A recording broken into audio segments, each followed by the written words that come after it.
Hai semua, kembali lagi di channel Openime. Di video kali ini kita akan membahas tentang One Piece Chapter 1009. Tapi sebelum kita masuk ke pembahasan, ada baiknya kalian klik tombol subscribe dan aktifkan notifikasi loncengnya untuk update video kami selanjutnya. Baiklah, tak usah ngadeni suwe-suwe maning, mari kita bahas bareng-bareng. Manga One Piece Chapter 1009 berjudul Neraka. Api yang membakar sebagian wilayah kastil Onigashima masih membara akibat ulah dari Orochi. Para kru Kaido dibuat sibuk untuk segera memadamkan api yang begitu besar. Kemudian di saat yang bersamaan, Kinemon dan para Akazaya bertemu dengan Orochi dan Fukurokuju di perjalanan mereka. Seperti apa reaksi Orochi saat melihat mereka? Kalian pasti tahulah betapa takutnya Shogun ganteng kita ini kepada ramalan yang diberikan oleh Toki padanya. Tentu Orochi begitu terkejut. Fukurokuju berkata, "Orochi-sama, mereka tidak tahu kalau Anda sudah mati sekali. Tolong lari dan biarkan aku menangani para Akazaya." Nah, dari perkataan ini terdapat sebuah petunjuk jika Orochi kemungkinan bisa mati beberapa kali. Mungkin itulah salah satu kekuatan buah iblisnya. Lalu Orochi mengatakan dia tidak bisa karena seluruh kastil dipenuhi dengan musuh. Itu artinya kondisi Orochi sekarang sudah terpojok.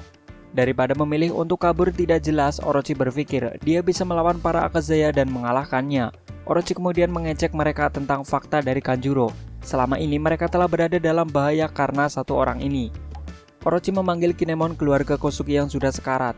Belum tahu dia. Orochi juga menyinggung tentang Kyoshiro yang telah berhasil membodohinya selama ini. Dia menganggap itu impas. Dia berharap bisa melupakan kejadian itu satu sama lainnya. Orochi kemudian berubah ke dalam mode buah iblisnya, Yamata no Orochi. Cukup percaya diri, Orochi berpikir dia mampu mengalahkan Kinemon Tachi dan memakan mereka. Tapi sayangnya, Orochi tak pernah tahu seberapa kuat para Akazaya meski mereka telah sekarat. Para Akazaya yang tersisa masing-masing memotong semua kepala Orochi dengan begitu mudah, layaknya memotong sebatang bambu. Dengan tubuh seperti itu, mungkin Orochi hanya bisa bergerak lamban. Tapi Kinemon sadar jika Orochi mungkin masih hidup. Seharusnya dia tahu tentang konsep buah iblis Orochi. Entah itu harus terpotong seluruh kepalanya agar bisa mati, atau mungkin Orochi memang bisa hidup beberapa kali. Menariknya, Kinemon tidak mau meladeni Orochi saat ini, kemudian berkata kepadanya, "Orochi, kami tidak punya waktu untuk menghadapimu, biar neraka yang menghukummu."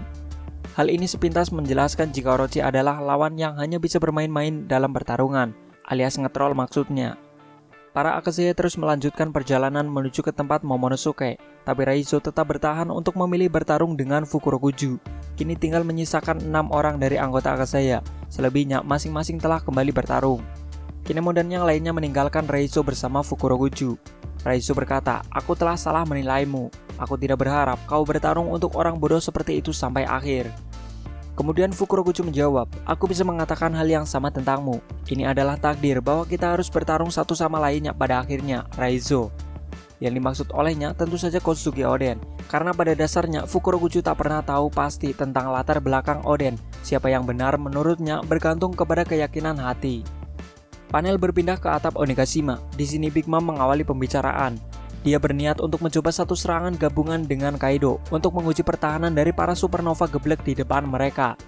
Lalu Kid bertanya kepada Law, mengapa dia tidak bisa memindahkan salah satu Yonko ke tempat lain dengan kemampuannya. Law kemudian menjawab bahwa dia akan melakukannya sejak lama jika dia bisa, tapi haki mereka terlalu kuat sehingga dia tidak bisa memindahkan mereka kemanapun. Itu berarti harus dengan cara dihancurkan. Tapi di saat yang bersamaan, Luffy melihat sikap kuda-kuda Big Mom dan Kaido yang bersiap untuk menyerang. Kaido berkata, "Kuharap kakimu dan pinggulmu masih cukup baik, nenek tua." Big Mom menjawab, "Kamu pikir kamu sedang berbicara dengan siapa, nak?" Secara bersamaan Big Mom dan Kaido berkata, "Hakai." Big Mom dan Kaido menggunakan serangan gabungan besar-besaran. Mereka mengayunkan senjata mereka pada saat yang sama dan menciptakan gelombang besar ke arah supernova geblek dengan sangat cepat yang mustahil untuk mereka hindari. Namun faktanya Zoro dapat menahan serangan itu dengan menggunakan ketiga pedangnya. Meski hanya 1 detik saja, dia bisa membuat semuanya menghindari serangan itu. Jika tidak ada Zoro, mungkin mereka akan mati. Waktu sesingkat itu sangat berguna untuk Law bisa menciptakan room yang cukup besar untuk memindahkan semuanya ke tempat yang tidak terjangkau serangan. Tapi Zoro telah mendapati luka yang cukup parah setelah menahan serangan gabungan dari Big Mom dan Kaido. Beruntungnya Zoro masih hidup, sungguh teknik pertahanan yang cukup mengesankan. Lagi-lagi Zoro menunjukkan kesetiaannya terhadap sang Bakasencho untuk kesekian kalinya. Sudah berapa kali Zoro mempertaruhkan nyawanya demi membawa Luffy mencapai impian terbesarnya. Salut dah Kang Nyasar kita ini. Efek ledakan dari serangan Big Mom dan Kaido telah menghancurkan sebagian dari pulau. Kid berterima kasih kepada Zoro karena telah berhasil memperlambat serangan untuk mereka bisa menghindarinya. Tapi mereka sadar jika mereka telah kehilangan Luffy di sana, dan ternyata Luffy langsung melompat dan mencoba menggunakan teknik Gomu Gomu no Red Rock kepada Kaido.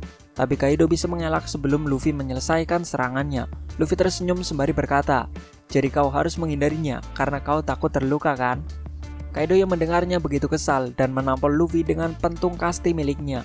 Luffy sempat terlempar begitu jauh, tapi dia berhasil menahan kanabu Kaido dengan lengan yang telah dilapisi Busho Haki. Meskipun lengannya masih terasa sakit, tapi Luffy masih baik-baik saja.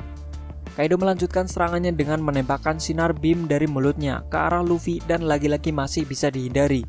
Kemudian Kaido melompat dan menggunakan teknik Kozanse Ragunaraku, sebuah serangan di mana dia memutar gada besinya dengan dilapisi aura haki yang luar biasa sebelum menyerang Luffy.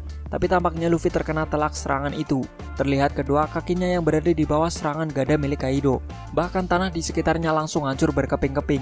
Zoro yang melihat itu begitu terkejut. Entah bagaimana nasib Luffy selanjutnya. Apakah dia bisa bertahan? Kembali ke pertarungan Big Mom melawan Supernova lainnya. Kid menciptakan kotak logam dengan barang rongsokan yang dia dapatkan, lalu memberitahu Law bahwa dia telah siap. Law kemudian menciptakan room yang sangat besar dan menggunakan teknik Starburst untuk memindah Zeus ke dalam kotak. Killer dan Zoro yang masih berlumuran darah kemudian menyerang bersama. Zoro menggunakan teknik tebasan Homurasaki Rokudo no Shuji untuk mengiris Prometheus dan mencapik-capik hingga berkeping-keping. Sementara Killer menyerang Napoleon dan memisahkannya dari Big Mom. Terlihat Napoleon berlari terbirit-birit meski itu hanyalah pedang yang memiliki nyawa. Semuanya telah terpisah dengan Big Mom sesuai rencana. Kid kemudian menggunakan teknik Pang Pistoru untuk menembakkan beberapa panah logam ke arah Big Mom. Kid berniat untuk memancing erosi Big Mom. Lalu Big Mom berkata, "Apa menurutmu kau bisa menang hanya dengan memisahkan mereka dariku?" Panah tersebut tidak berfungsi sama sekali kepada Big Mom. Dia kemudian meneplak Kid ke tanah dengan tangan kosong. Kid menerima pukulan Big Mom sepenuhnya, tapi dia kemudian meraih lengannya dan menggunakan teknik Reperu. Kid sengaja membuat Big Mom mengejarnya dan dia bisa memantulkan serangan Big Mom kembali. Alhasil Big Mom terlempar ke udara. Law kemudian menggunakan Takuto untuk melempar batu besar ke arah Big Mom. Big Mom kembali berkata, "Dasar baka, apa kau masih berpikir batu-batu ini bisa melawanku?" Dia terlalu meremehkan serangan-serangan yang kecil hingga membuatnya begitu sombong. Kemudian Big Mom menyadari bahwa batu itu telah mendorongnya dari tepi Onigashima dan di bawahnya hanya ada laut. Big Mom kemudian memanggil Zeus untuk membantunya, tapi Zeus masih terjebak di dalam kotak besi milik Kid.